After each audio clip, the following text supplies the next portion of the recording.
की, भारत माता की, भारत माता की, वंदे वंदे। भारत की गणतंत्र की जननी के इस पवित्र धरती पर हम रॉवर रोगन के वंदन अभिनंदन करत बने।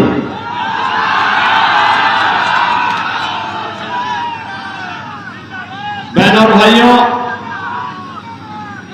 तथागत भगवान बुद्ध के चमारत से पावन हुई ये धरती आचार्य कौटिल्य, अशोक महान और भारत के स्वर्ण युग को लाने वाले महान सम्राट चंद्रगुप्त मौर्य जैसे राष्ट्र शिल्पियों को प्रदान करने वाली भूमि, गुरु गोविंद सिंह जी की जन्मस्थली पटना और उसकी एक महत्वपूर्ण विधानसभा फतवा की जनता को मैं कोटि कोटि अभिनंदन करते हुए आपका मैं स्वागत करता हूं। बहनों और भाइयों, मुझे लोकसभा चुनाव के क्रम में पिछले 2 महीनों के अंदर देश के लगभग 12 से 13 राज्यों में जाने का अवसर प्राप्त हुआ और चारों ओर एक ही नारा है, चारों ओर एक ही स्वर है, चारों ओर एक ही संकल्प है और वो संकल्प और नारा है फिर एक बार, फिर एक बार, फिर एक बार। और बिहार के अंदर मुझे चौथी बार आने का अवसर प्राप्त हुआ इस चुनाव में। और बहनों और भाइयों, चौथी बार जब मैं आया और बिहार में जहां कहीं भी मैं गया, वो बिहार की जनता ने कहा कि जो राम को लाए हैं हम उनको लाएंगे, जो राम को लाए हैं। और यहां की जनता बार बार कहती है कि राम भक्त ही राज करेगा दिल्ली के, राम भक्त ही राज करेगा। और हमारे मोदी जी ठहरे परम राम भक्त, और आपका सौभाग्य है कि 500 वर्षों की भगवान राम के 500 वर्षों के इंतजार को समाप्त करने के भगवान राम के वकील आपके प्रत्याशी रविशंकर प्रसाद जी ही हैं। रविशंकर जी, मैं आपका अभिनंदन करता हूं। आपने, आपके पूज्य पिताजी ने आज से नहीं पिछले 5 दशक में भारत और भारतीयता के लिए, भारत की राष्ट्रीयता के लिए लोअर कोर्ट से लेकर के सुप्रीम कोर्ट तक जिस निष्ठा के साथ प्रभु श्री राम की लड़ाई को लड़ा है, सचमुच आपने भारत के कोटि कोटि लोगों के जीवन को पुण्यमय करने का कार्य किया। और इसीलिए मैं आज तो आपका अभिनंदन करने के लिए आपके पास आपकी संसदीय सीट पर आया हूं। बहनों और भाइयों, आज पूरा देश, पूरा हिंदुस्तान प्रफुल्लित है, एक स्वर से बोल रहा है कि जो राम को लाए हैं हम उनको लाएंगे। मोदी जी के नेतृत्व में अयोध्या में रामलला विराजमान जरूर हुए हैं, लेकिन बहनों और भाइयों, प्रभु राम की लड़ाई को प्रभावी ढंग से सुप्रीम कोर्ट में, हाई कोर्ट में लड़ने का काम आपका सांसद और आज के एनडीए के प्रत्याशी रविशंकर प्रसाद जी ने ही किया। लगातार लड़ते रहे, बिना रुके, बिना झुके, बिना डरे, उन्होंने इस लड़ाई को प्रभावी ढंग से लड़ा। और बहनों और भाइयों, आज उस सपने को साकार किया है जिसके लिए हम और हमारे पूर्वज लड़ते थे, कहते थे रामलला हम आएंगे मंदिर राम लला हम आएंगे, मंदिर वही, और अब तो मंदिर बन गया है। कितने, आप मुझे बताओ, कितने लोग हैं जिन्होंने 22 जनवरी के बाद अयोध्या का दर्शन किया है? कितने लोग हैं? मैं यहां पर इंजीनियर सतीश कुमार सिंह से कहूंगा कि चुनाव के बाद एक बार जब मुझे बता देंगे, यहां फतुहा के लोगों को अयोध्या धाम दर्शन कराने के लिए लेके आ जाइए, बाकी वहां व्यवस्था हम कर लेंगे। और बिहार के लोगों का तो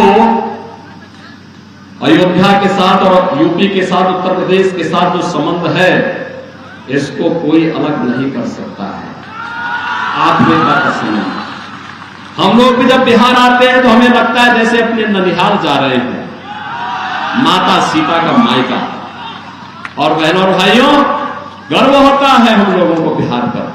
बिहार ने एक से एक विभूतियों को दिया है देश को, और इसीलिए आज मैं आपके पास आया हूं आपसे कहने के लिए कि बहनों और भाइयों, हमारा ये पीढ़ी सौभाग्यशाली है।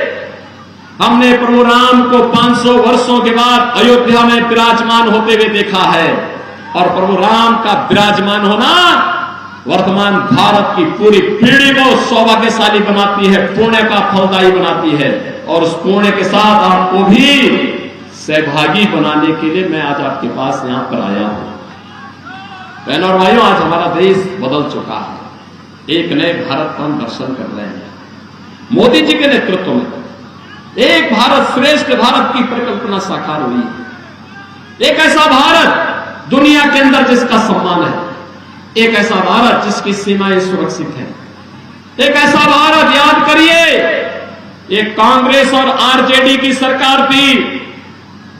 अयोध्या में आतंकी हमला हुआ, काशी में आतंकी हमला हुआ, ये पटना में सीरियल ब्लास्ट हुए, और देश के अंदर अलग अलग कोनों में जब विस्फोट होते थे, सुबह की शुरुआत होती थी किसी बड़े घोटाले से, और शाम आते आते किसी बड़ी आतंकी वारदात की सूचना आती थी।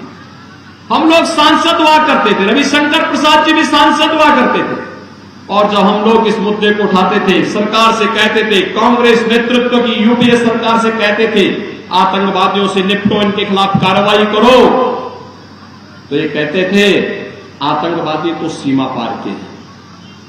और आज मोदी जी के नेतृत्व में आतंकवाद और नक्सलवाद समाप्त। अब तो पटाखा भी जोर से फट जाए ना, तो पाकिस्तान पहले सफाई देता है, कहता है साहब मेरा हाथ नहीं है। उसे मालूम है नया भारत है, छेड़ेगा नहीं, लेकिन कोई छेड़ेगा तो उसको छोड़ेगा भी। ये नया भारत है। और मैं कहना चाहता हूं कांग्रेस और आरजेडी के लोगों से, जो लोग पाकिस्तान का राग अलाप रहे हैं, का ये भारत पे बोझा बने थे, अरे जाओ पाकिस्तान। अरे हिंदुस्तान में मोदी जी तो 80 करोड़ लोगों को फ्री में राशन दे रहे हैं, पाकिस्तान में कोई भीख भी नहीं देने वाला है, क्योंकि वहां पे स्वयं भूखों मर रहे हैं। जितनी पाकिस्तान की आबादी है, उससे बड़ी आबादी को मोदी जी ने 10 वर्ष में गरीबी रेखा से उभार करके खुशहाल जीवन जीने की ओर अग्रसर किया है। बहनों और भाइयों, 60 करोड़ घरों में आज मोदी जी ने 60 करोड़ लोगों को देश में 5 लाख रुपए की आयुष्मान भारत की मुफ्त उपचार की सुविधा दी है।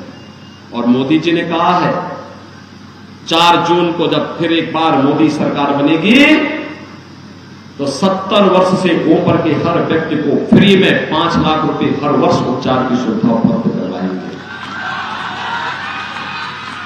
बहनों और भाइयों, मोदी जी के नेतृत्व में किसानों को किसान सम्मान निधि, हर गरीब के घर में शौचालय का निर्माण,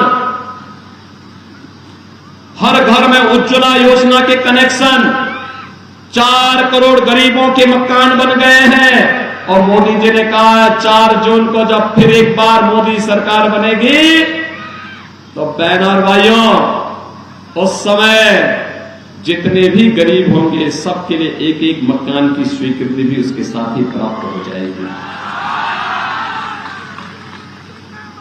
भारतीय जनसंघ के समय से लड़ाई लड़ी जाती थी, एक देश में एक प्रधान, एक विधान, एक निशान होगा।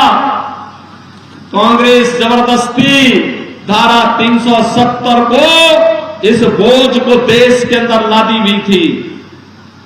हम आभारी हैं मोदी जी के, उन्होंने कश्मीर में धारा 370 को समाप्त करने का निर्णय लिया और हम धन्यवाद देना चाहेंगे, अभिनंदन करना चाहेंगे रविशंकर प्रसाद जी का, जिन्होंने न्यायालय में इस लड़ाई को लड़ा। कश्मीर में धारा 370 हमेशा के लिए समाप्त होकर के आतंकवाद की ताबूत पर अंतिम कील ठोकने का काम भी कर दिया। बहनों और भाइयों,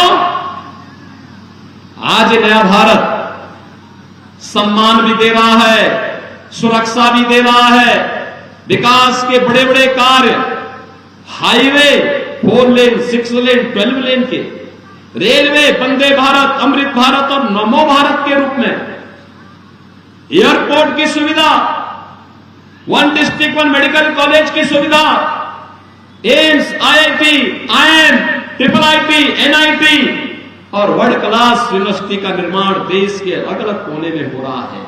हर घर नल की योजना के माध्यम से शुद्ध पेयजल की आपूर्ति आज मोदी जी की प्राथमिकता है। एक नया भारत विकास भी कराता है और गरीबों के कल्याण के लिए, उनके जीवन में खुशहाली लाने के लिए कार्य भी कर रहा है। ये नया भारत अयोध्या में रामलला का भव्य मंदिर भी बनाता है, काशी में काशी विश्वनाथ धाम का निर्माण भी करता है और काशी और अयोध्या जब पूरे हो चुके हैं तो अब हम मथुरा की तरफ भी थोड़ा थोड़ा उधर भी जा रहे हैं, क्योंकि भगवान हमारे कृष्ण कन्हैया कहां इंतजार करने वाले हैं। कृष्ण कन्हैया के कार्य को आरजेडी नहीं पूरा करेगी, क्योंकि उसको तो वोट चाहिए। उसका काम तो राम भक्त ही करने जा रहे हैं, राम भक्त इस कार्य को भी आगे बढ़ाने जा रहे हैं। और इसलिए बहनों और भाइयों, आज हम सब आपके बीच आए हैं। याद करिए, आरजेडी की सरकार और कांग्रेस की सरकार इस बिहार में क्या थी, पहचान का संकट खड़ा कर दिया था। मोदी जी आपको डिजिटल युग में ले गए हैं, लेकिन लालू जी की आरजेडी आज भी आपको लालटेन युग में ले जाना चाहती है, लालटेन युग में ले जाना चाहती है, क्योंकि वह चाहते हैं अंधेरा रहे। अंधेरा रहेगा तो अंधेरे में ही डकैती पड़ेगी, इसलिए नहीं चाहते हैं विकास हो जाए। इसीलिए उन्होंने विकास भी नहीं किया है, विकास कराएंगे भी नहीं। क्या स्थिति थी, न बेटी सुरक्षित थी, न व्यापारी सुरक्षित था। बिहार का नौजवान कहीं बाहर जाता था, हमें दया आती थी। देश को नेतृत्व देने वाला बिहार, प्रतिभाशाली हमारा युवा पहचान के लिए मोहताज होता था। क्या कर दिया था लालू जी ने तो यहां पर, क्या स्थिति पकड़ा दी थी। बहनों और भाइयों, 2017 के पहले यही स्थिति उत्तर प्रदेश में थी, और उत्तर प्रदेश में आपने पिछले 7 वर्ष में देखा होगा एक भी दंगा नहीं हुआ। जितने दंगाई थे सब दंगाइयों को एक एक करके राम नाम सत्य की यात्रा में भेज दिया गया।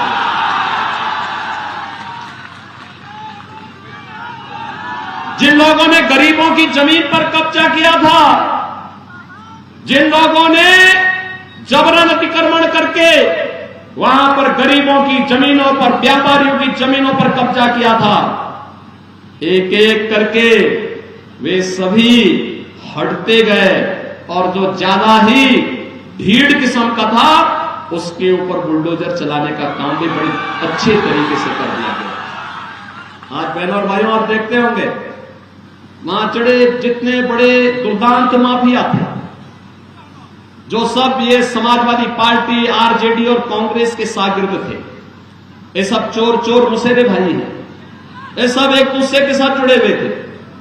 आज आप देखते होंगे उनके समय में माफिया चलता था तो सड़कें जाम हो जाती थी, सड़कें पूरी तरह खाली हो जाती थी, सारा प्रोटोकॉल स्थगित हो जाता था, उसका काफिला चलता था।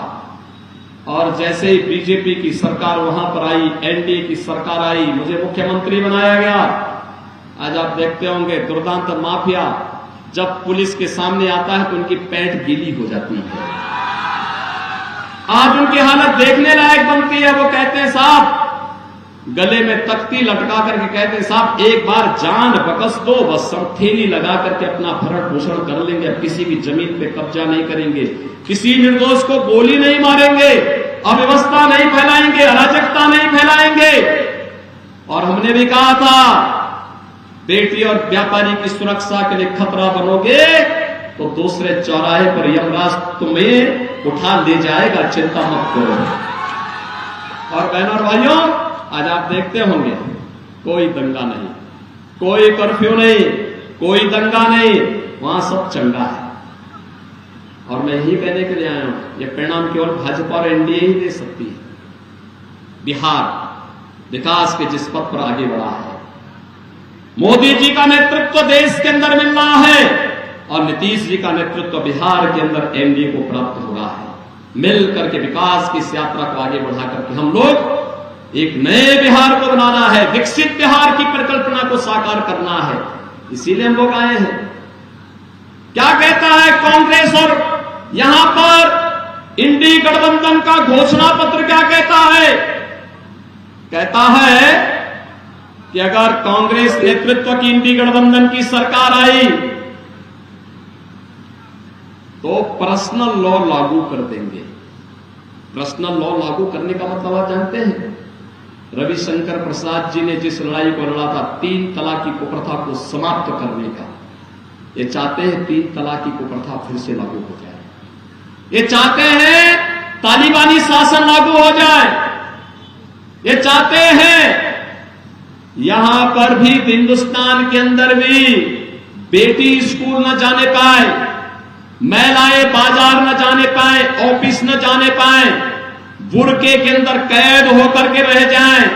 यही है तालिबानी शासन। बहनों और भाइयों, हम डंके की चोट पर भारतीय जनता पार्टी कहती है कि भारत की शासन की व्यवस्था बाबा साहब भीमराव अंबेडकर के द्वारा बनाए गए संविधान से चलेगी, किसी शरिया कानून से भारत की व्यवस्था नहीं चलेगी। पर्सनल लॉ नहीं लागू होने देंगे। हम बाबा साहब भीमराव अंबेडकर के संविधान से भारत की व्यवस्था चलाएंगे। ये कहते हैं कि कांग्रेस के नेतृत्व में कांग्रेस के लोग और आरजेडी के लोग कहते हैं सरकार बनेगी। ये कहते हैं कि पिछड़ी, यानी लालू जी तो कहते हैं कि पिछड़ी जाति के सारे आरक्षण को मुसलमानों को दे देंगे। क्या आपको स्वीकार है क्या? अरे धार्मिक आधार पर बाबा साहब भीमराव अंबेडकर ने कहा था कि धार्मिक आधार पर आरक्षण नहीं हो सकता। धार्मिक आधार पर भारत का विभाजन हुआ था। भारत दूसरा विभाजन स्वीकार नहीं कर सकता है। आरक्षण का लाभ अनुसूचित जाति, जनजाति और पिछड़ी जाति के लोगों को ही भारत के अंदर मिलेगा। धर्म के आधार पर मुसलमानों को आरक्षण नहीं मिल सकता। आपने भी कोलकाता हाईकोर्ट का देखा होगा, एक कांग्रेस की सहयोगी टीएमसी को उन्होंने वहां उसके फैसले को कोर्ट में पलटा है और कहा धार्मिक आधार पर आरक्षण नहीं हो सकता। लेकिन ये समझने वाले नहीं है। इनको अपने वोट की चोट से समझाने की आवश्यकता है।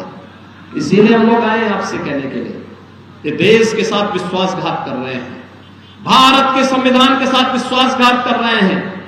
इन्हें मालूम है 4 जून को परिणाम भारतीय जनता पार्टी और एनडीए के पक्ष में आने वाला है। इसलिए अब गुमराह कर रहे हैं, तमाम प्रकार की अफवाह फैला रहे हैं, तमाम प्रकार की फिजूल की बातें कांग्रेस और आरजेडी के लोग और उनके सहयोगी दलों के लोग कर रहे हैं। आपस में जाति के नाम पर लड़ाने का काम करेंगे। लेकिन बहनों और भाइयों, हमें लड़ना नहीं है। आपने देखा होगा जब मोदी जी ने अयोध्या में रामलला की प्राण प्रतिष्ठा का कार्यक्रम किया, अयोध्या में रामलला की प्राण प्रतिष्ठा के कार्यक्रम के पहले अयोध्या के इंटरनेशनल एयरपोर्ट का नाम महर्षि वाल्मीकि के नाम पर दिया गया। महर्षि वाल्मीकि पहले ऋषि थे, जिन्होंने राम से हम सबका साक्षात्कार कराया था। भगवान राम की गाथा को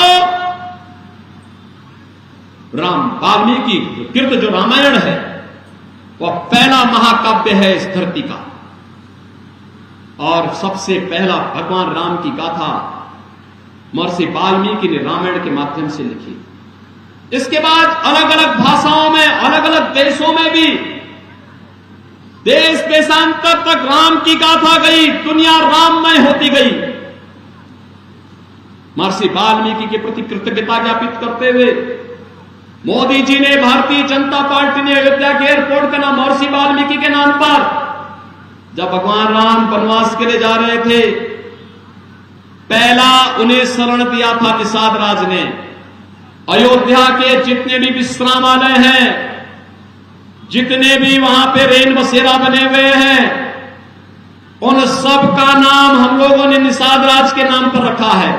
निषाद राज के नाम पर विश्रामालय, क्योंकि हमारे प्रभु राम को जिन्होंने अपने आप विश्राम का ठिकाना पहली रात्रि को दिया, उस निषाद राज की प्रति कृतज्ञता ज्ञापित करने के लिए हमने वहां के सारे विश्रामालय का नामकरण निषाद राज के नाम पर किया है। श्रृंगवेरपुर जो निषाद राज की राजधानी थी, वहां पर भगवान राम और निषाद राज की 56 फुट ऊंची गले मिलती हुई प्रतिमा हमारी सरकार ने उत्तर प्रदेश में स्थापित कराई है। बहनों और भाइयों, निषादों को सम्मान देने का काम किसी ने किया तो मोदी जी ने किया है, भारतीय जनता पार्टी और एनडीए ने किया है। निषाद राज के नाम पर सम्मान देने का काम, इस समुदाय के उत्थान का काम मोदी जी ने किया है। दुकान चलाने वाले 10 लोग आएंगे, सौदेबाजी करने वाले 10 लोग आएंगे, लेकिन महापुरुषों का सम्मान, चाहे वह बाबा साहब भीमराव अंबेडकर के नाम पर पंचतीर्थ बनाने का काम हो, चाहे निषाद राज के नाम पर श्रृंगवेरपुर के 56 फुट की ऊंची प्रतिमा की स्थापना और उनके भव्य स्मारक बनाने का काम हो, चाहे महाराज सुहेल देव के स्मारक को बनाने का काम रहा हो, ये सभी कार्य भारतीय जनता पार्टी ने किए हैं। और बहनों और भाइयों, यही नहीं, आप जब अयोध्या जाएंगे, वहां पे जो निःशुल्क भोजनालय है, जहां निःशुल्क प्रसाद भोजन के रूप में प्रसाद मिलता है, बहनों और भाइयों, वह किसी के नाम पर है तो माता सबरी के नाम पर है। माता सबरी भगवान राम को जंगल में जब वे माता सीता के लिए जंगल में दर भटक रहे थे, अब भगवान राम को बेर खिलाने का काम किसी ने किया था तो माता सबरी ने किया था। इसलिए माता सबरी के प्रति कृतज्ञता ज्ञापित करते हुए हम लोगों ने अयोध्या में ये किया, और इसीलिए अयोध्या में हम सबका भी संकल्प है। भगवान राम का जो संकल्प था, निस्सरहीन करो मैं भुज उठाए प्रणकीन, हमने भी तय किया है। भगवान राम ने ऋषि मुनियों से कहा था, वनवासियों से कहा था, गिरिवासियों से कहा था, उस समय के समाज से कहा था, जब तक ये राक्षस रहेंगे, इनका अंत करने तक हम चैन से नहीं बैठेंगे। और हम लोगों ने भी तय किया था उत्तर प्रदेश में ये माफिया अपराधी जितने भी ये निर्दोष लोगों को, व्यापारी और बेटियों की सुरक्षा के लिए खतरा बने हुए हैं, जब तक इनको मिट्टी के अंदर न मिला दे तब तक हम भी चैन से नहीं बैठेंगे। बहनों भाइयों, आज वहां पे शांति है, अमन चैन है, दंगा नहीं है, कर्फ्यू नहीं है। उत्तर प्रदेश 25 करोड़ की आबादी का राज्य सुख और शांति के साथ दंगा मुक्त बनकर के विकास के नए नए प्रतिमान मोदी जी के नेतृत्व में स्थापित कर रहा है। और इसीलिए आज मैं आपके पास आया हूं। ये तो भारत के इतिहास को बनाने वाली भूमि है, और भारत के इतिहास को बनाने वाली भूमि से भारत माता का एक सपूत, जिसने बिना लांग लपेट के, बिना किसी प्रकार की संकोच किए बगैर राम जन्मभूमि का मुद्दा रहा हो, कश्मीर में धारा 370 का मुद्दा रहा हो, या बहनों को न्याय दिलाने के लिए 3 तलाक की कुप्रथा को पूरी तरह बैन करवाने का रहा हो, ये काम आपके सांसद और आपके प्रत्याशी श्री रविशंकर प्रसाद जी ने प्रभावी ढंग से पैरवी करके न्याय दिलाने का काम किया है। और इसीलिए उनके बहाने आपका अभिनंदन करने के लिए मैं यहां पर आज आया हूं, आपको अयोध्या का भी आमंत्रण देने के लिए आया हूं। और इसीलिए मैं आज सबसे अपील करूंगा कि बहनों और भाइयों, देश की इस आवाज के साथ हमारी आवाज जोड़नी चाहिए। देश की आवाज यही है, जो राम को लाए हैं हम। फतवा की भी यही आवाज है ना? है ना? फतवा भी यही चाहता है ना? पटना भी यही चाहता है ना? कितने लोग चाहते हैं? दोनों हाथ उठा करके बताओ, चलो कितने लोग चाहते हैं? सब लोग सहमत हैं। लेकिन बहनों और भाइयों, इसके लिए आपको दो काम करने पड़ेंगे। करेंगे? मानेंगे मेरी बात? 3 दिन का समय है प्रचार का। देखिए, मोदी जी हो या रविशंकर प्रसाद जी हो या मैं हो, हमारा पूरा जीवन देश के लिए है, देश के लिए है। 140 करोड़ का भारत ही हमारा परिवार है। पूरा देश के लिए, सब कुछ देश के लिए, सब कुछ देश के लिए। और इसीलिए मैं आपसे कहने के लिए आया हूं, 3 दिन, अगला 3 दिन आप क्या देश के लिए देंगे? देंगे? देंगे? इसके लिए मैं आपसे अपील करूंगा, अगले 3 दिन में आप में से हर व्यक्ति, कितने लोग हैं जो 10-10 परिवार के साथ संपर्क करके कमल खिलाने के लिए उनसे अपील करेंगे, अनुरोध करेंगे, उनको मनवाएंगे। 10-10 परिवार में जाना है। 3 दिन का मतलब 30 परिवार, 30 परिवार का मतलब 150 वोटर, 150 मतदाताओं के साथ अगले 3 दिन के अंदर संपर्क करना है और उन सभी घरों में कमल खिलाने के लिए कहना है। कमल खिलाने के लिए क्यों कहना? आत्मनिर्भर और विकसित भारत के लिए, राम राज्य की संकल्पना को साकार करने के लिए मोदी जी आवश्यक हैं, और मोदी जी जीते इसके लिए रविशंकर प्रसाद आवश्यक है।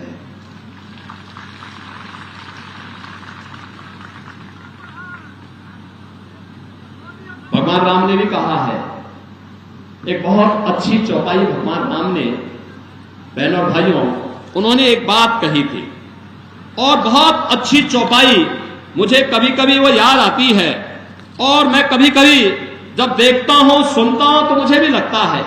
वे कहते हैं, शिवद्रोही ममतास कहावा, सो नर मोहि सपने नहीं पावा। वो कहते हैं, अगर शिवद्रोही कोई मेरा भक्त बनना चाहता है तो सपने में भी मेरे पास नहीं आ सकता है। और यहां तो रविशंकर स्वयं ही आपके पास आए हैं। तो रविशंकर प्रसाद जी को चुनाव जिता करके भेजने के लिए 3 दिन का समय, 10-10 घरों में प्रतिदिन जाकर के 30 घरों का मतलब 150 मतदाताओं से संपर्क करेंगे। आप सभी लोग करेंगे? सभी लोग सहमत हैं? और उन 150 मतदाताओं को 1 जून को मतदान केंद्र में ले जाकर के मतदान कराना है। कराएंगे? कराएंगे? दोनों हाथ ला के बताओ मुझे भैया, दोनों हाथ ला के आश्वस्त करो, करेंगे ना?